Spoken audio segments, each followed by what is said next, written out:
What's going on, everyone? Curious Wanderer here.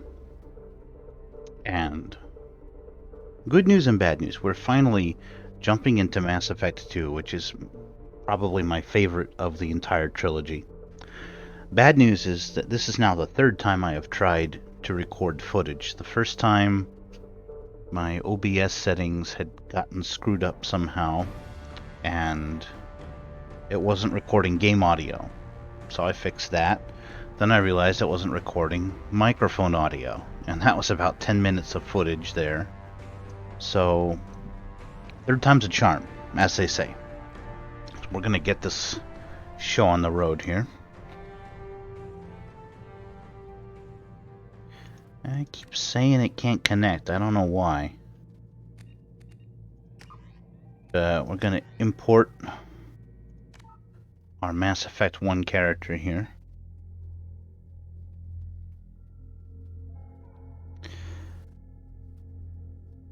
And this game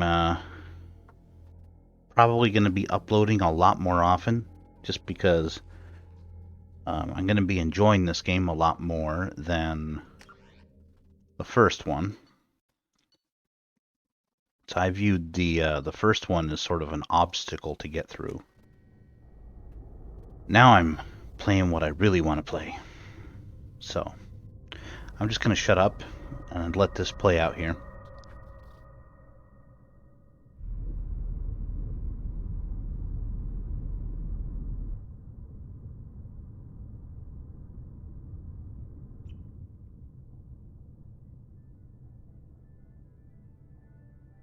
Shepard did everything right.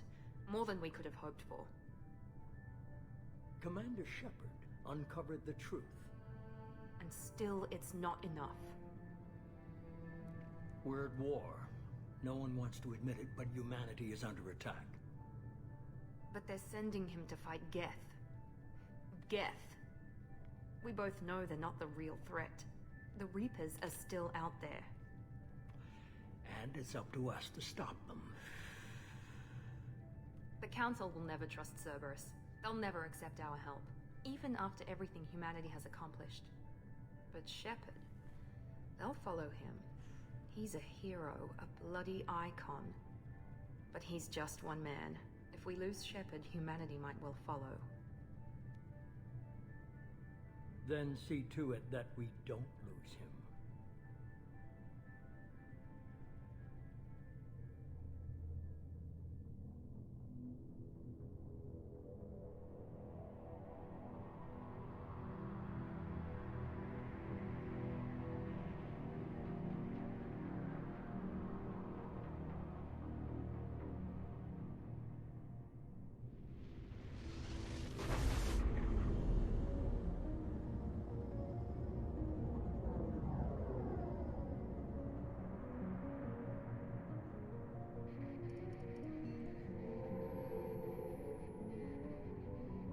Disengaging FTL drives.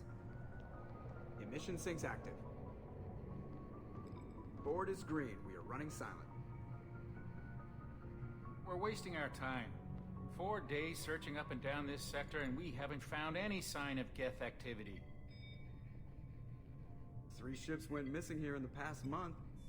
Something happened to them. My money's on slavers. The Terminus system is crawling with them. Picking up something on the long-range scanner. Unidentified vessel. Looks like a cruiser. Doesn't match any known signatures. Cruiser is changing course. Now on intercept trajectory. Can't be. Stealth systems are engaged. There's no way a Geth ship could possibly... It's not the Geth. Brace for evasive maneuvers!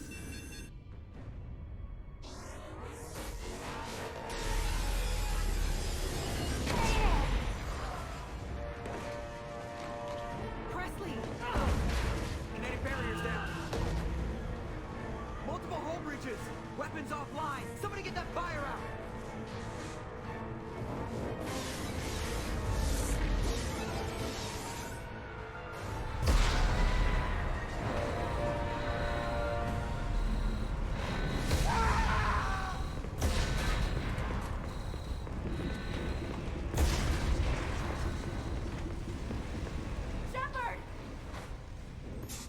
beacon is ready for launch.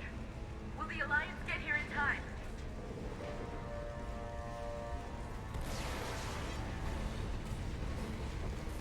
The Alliance won't abandon us. We just need to hold on. Get everyone onto the escape shuttle. Joker's still in the cockpit. He won't abandon ship. I'm not leaving either. I need you to get the crew onto the evac shuttles. I'll take care of Joker. Commander. Ashley, go. Now. Aye, aye.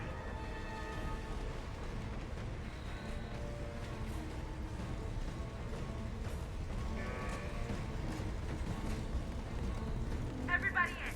Go, go, go!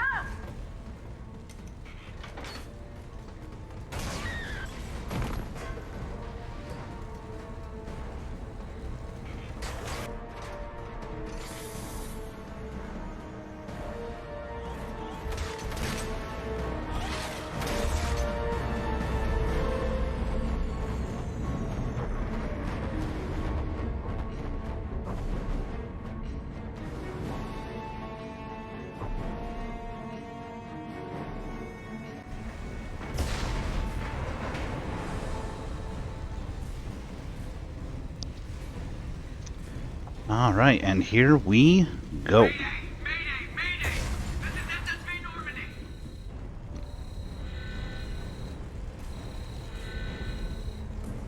We've suffered heavy damage from an unknown enemy. Not going that way. Come on, baby, hold together. Hold together.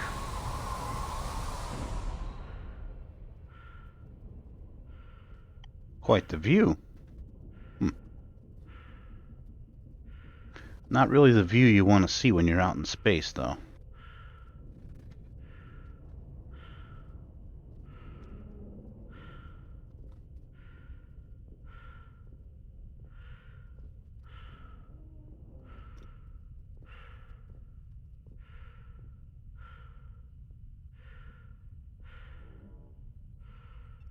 Come on, Joker. We have to get out of here. No, I won't abandon the Normandy. I can still save her. The Normandy's dead. Just like us, we don't get the hell out of here. No, we just have to... Oh no. They're coming around for another attack.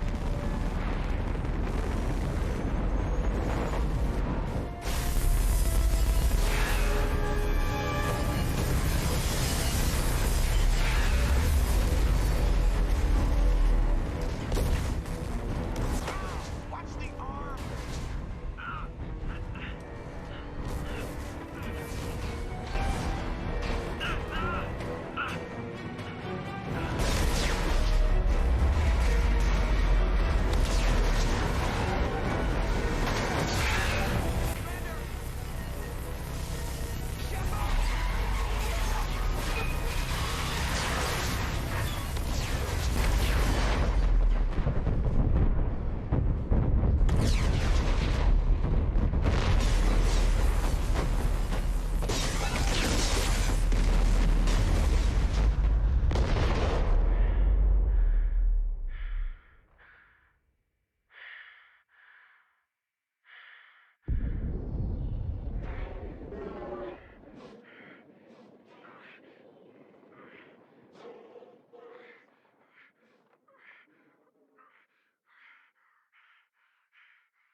Well, this is Just interesting. another routine mission.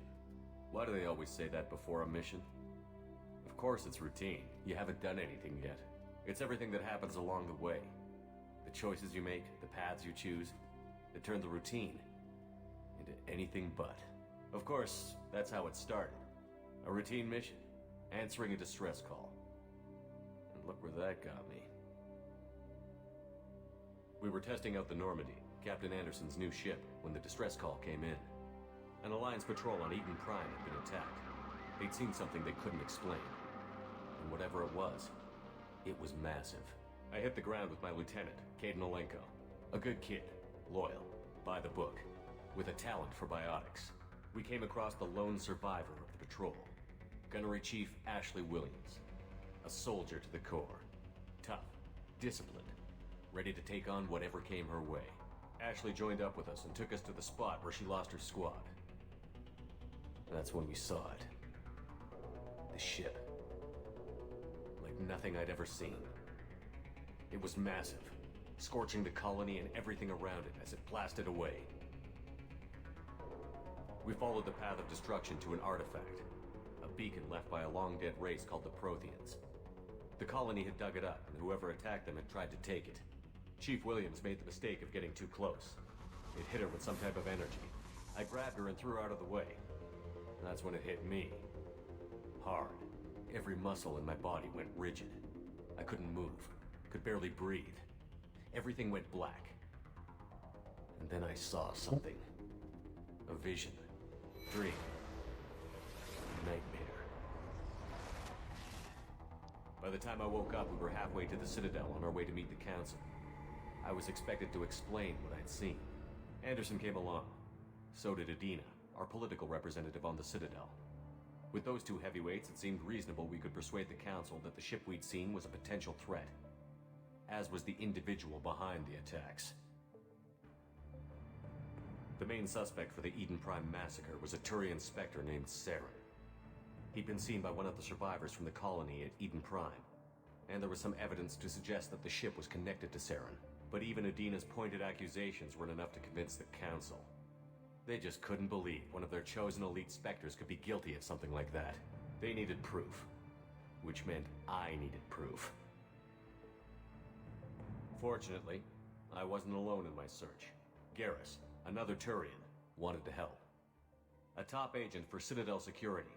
Despite orders from his superiors that he shouldn't get involved, he told me he was suspicious of Saren, and he had some useful leads. More importantly, he was willing to share them. That led me to Rex, the biggest, nastiest looking Krogan bounty hunter I'd ever seen. He turned out to be more than just a brute. It was his intel that led to a fugitive with incriminating evidence on Saren. The fugitive turned out to be an energetic little Quarian named Tali. A tech expert with a knack for hacking, she'd procured some information on Saren. Evidence that proved Saren was dirty. Tali's evidence proved that Saren was responsible for the massacre on Eden Prime, and that the immense warship we'd spotted was in fact Saren's flagship. But it went much further. Saren was trying to find a way to bring back a race of sentient machines from dark space. Machines allegedly responsible for cleansing the galaxy of all organic life. These Reapers were blamed for wiping out all life 50,000 years ago, including the Protheans, then disappearing back through the mass relays to dark space, leaving no trace they'd ever been. That explained why Saren was after the beacon, and it made some sense out of my visions. But not much else. We couldn't convince the Council that the Reapers were a threat, but they agreed Saren had to be stopped. They stripped him of his Spectre status and gave me the honor of becoming the first human Spectre. My first task? Bring down Saren. Anderson decided to stay behind, giving up his ship, the Normandy. He told me I would need it more than he would. He also pointed me in a direction. Liara, a Prothean expert, adept in biotics, and maybe most importantly, daughter of Benezia, Saren's top lieutenant. And like most Asari, as beautiful as she is intelligent, and born with a unique ability to meld with other species. Liara was able to help me decipher some of the vision the beacon had given me. Nothing concrete, but it gave me some clues. And a new appreciation for the Asari. Her technique for accessing my vision was unexpected, but not at all unpleasant. Ashley was a little concerned about the connection I shared with Liara. As commander, I knew either relationship had the potential to interfere with the mission. I told Ash I wasn't interested in Liara. I had my eyes on someone else. But we agreed we wouldn't let it get in the way of our mission. Finding Saren. Thanks to Liara's help, we had our next lead. Benezia. Saren had taken her to Novarian, where he'd enslaved a dangerous race of insect-like creatures, the Rachni. He ordered Benezia to use the same technique Liara had used on me to extract information from the Rachni Queen. The Queen's drones were everywhere, and they weren't having it. We had to fight through hundreds of them to get to Benezia. By the time we arrived, Saren was gone. With the information, I tried to reason with Benezia, but Saren had indoctrinated her. He had somehow acquired the ability to control people's actions and wills. Benezia wouldn't surrender, and Liara was forced to watch her mother die in her arms. And I was left with an angry, dangerous Rachni Queen to deal with. She claimed her drones would do no harm if I released her. But the Rachni had terrorized the galaxy before. I couldn't do it. I wouldn't doom an entire species for past sins. And the Queen was true to her word. She left and took her army of drones with her.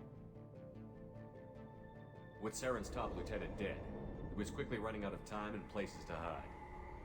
I tracked him down at his base on Vermeer, but we soon learned it was more than a base of operations. It was a breeding ground. Saren was breeding an army of Krogan.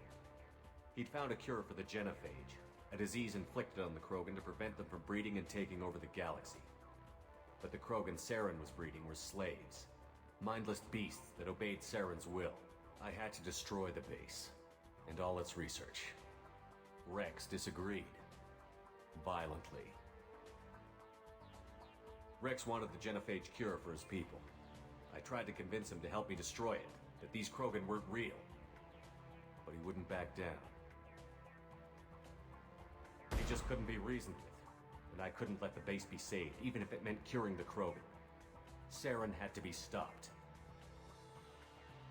When we finally got to the center of the base, I realized just how close Saren was to completing his plan. He was already in communication with the Reapers. Sovereign, Saren's flagship we'd all assumed was just a ship, was a Reaper. It spoke to me, threatened me. I could feel the menace it had for every living thing. It wanted me dead. It wanted us all dead. And I knew it was capable of doing just that. What I couldn't understand was why Saren would help it. But there was no time to think about it. Sovereign knew where we were. We had to destroy the base and get the hell out. I split up my team in 2 squads, sending Ash with one and Kaidan with the other as a distraction. We had a nuke, and we planned to use it. Before we could detonate the bomb, Saren showed up. We fought. I stalled him to make time for my team. And in talking to him, I realized the truth. It wasn't Saren who was indoctrinating everyone. It was Sovereign. The Reaper. And Saren was in deeper than all of them. He tried to convince me he was still in control. Said he found a way to reduce the Reaper's influence, but he was kidding himself. Or believing the lies Sovereign was telling him. Before I could convince him to stop, he ran, leaving me just seconds to extract my squad mates. I tried, but I wasn't fast enough. I could only save one of them. Kaidan was a good man, and a great soldier. But I had to choose, and I chose Ash. That was the last time Saren would slip away from me. I knew then, the next time we met, one of us would die. With my team mostly intact, we chased Saren and his army to Ilos, a long-lost planet that had once belonged to the Protheans. As we prepared for what we knew would be a desperate fight, I spoke to my crew. We were just one ship, against Saren's growing army. I assured them all that despite the odds, we could defeat him. But Ash saw through my words. She knew I was hurting after Kaidan's death. She could sense my doubts. We both knew this mission could be our last. Until that moment, we'd put our feelings aside for the sake of that mission. But why wait? We gave in to each other, and it was perfect. While it lasted. We arrived on Ilos, close behind Saren. Once on the planet, we discovered a Prothean databank that helped me put the final pieces of my vision together. The Reapers had come 50,000 years ago, and every 50,000 years before that. each time purging the galaxy of life. The Protheans had fought and died, like every species before them. But a few survived long enough to leave a parting gift. The Protheans had discovered that the Citadel was the key to controlling the mass relays. By sabotaging the Citadel, they found a way to close the relays to dark space, slowing the Reapers' return, giving us the time we needed to find a solution to stop the Reapers once and for all. Saren knew this. He was leading his army to take control of the Citadel and re-establish the relays to dark space, bringing the waiting Reapers here to destroy us all. We followed him to the Citadel. It was intact, but heavily damaged. He had caught the Council fleets by surprise, and they were only now regrouping. And with Sovereign as his flagship, there was little hope the fleets could counterattack with enough strength to take back the Citadel. But Saren was done running, and I was done chasing him. As the Alliance and Citadel fleets battled Saren's army outside, I cornered the Turian bastard in the Citadel tower and confronted him. He died believing that the Reapers would save him. As I fought to regain control of the Citadel, the Council's flagship, the Destiny Ascension, fell under attack. Despite Saren's death, Sovereign and Saren's army continued to fight. The Council was aboard the Destiny Ascension, and they were requesting assistance. But I knew in order to help them, I would have to put our Human Alliance fleet in jeopardy. The Council could be replaced. The fleets were needed here and now if we were going to defeat Sovereign. Even with the Citadel back in my control, Saren defeated, and the Normandy leading the combined galactic fleet, the battle against Sovereign, a single Reaper, was relentless. It took the combined fleets of humanity and the other races, but in the end, Sovereign fell. But the costs were immense. While humanity's efforts in the war earned us our first seat on the Council, it was a hollow victory. The Reapers were still out there. I knew the fight was far from over, but as the one who'd led the fight against Saren, I was given new responsibilities. The choice of humanity's first counselor was left for me to decide. On the one hand, Udina, the lifetime politician. Ruthless and ambitious, he would easily navigate the political landmines that would soon be put in front of him. The other choice, Captain Anderson, the career soldier. Tough but fair, but a friend, and someone I could trust. Both great leaders in their own right.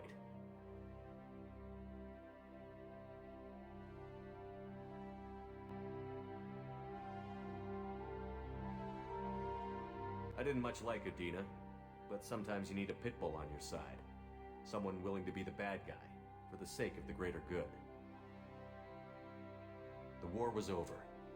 The threat had passed. In time, the Council would rebuild itself. The Citadel could be repaired. Even the pain of lost friends would fade. But none of that mattered if the Reapers were still out there. And if they were all as powerful as Sovereign, we had to find a way to stop them. I had to find a way.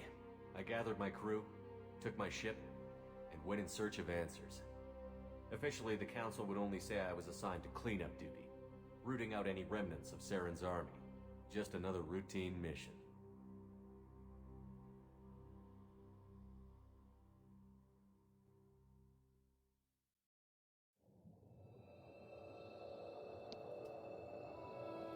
Holy fuck, I wasn't expecting a whole damn comic. Jeez. Commander Shepard has been recovered. The Lazarus Project will proceed as planned.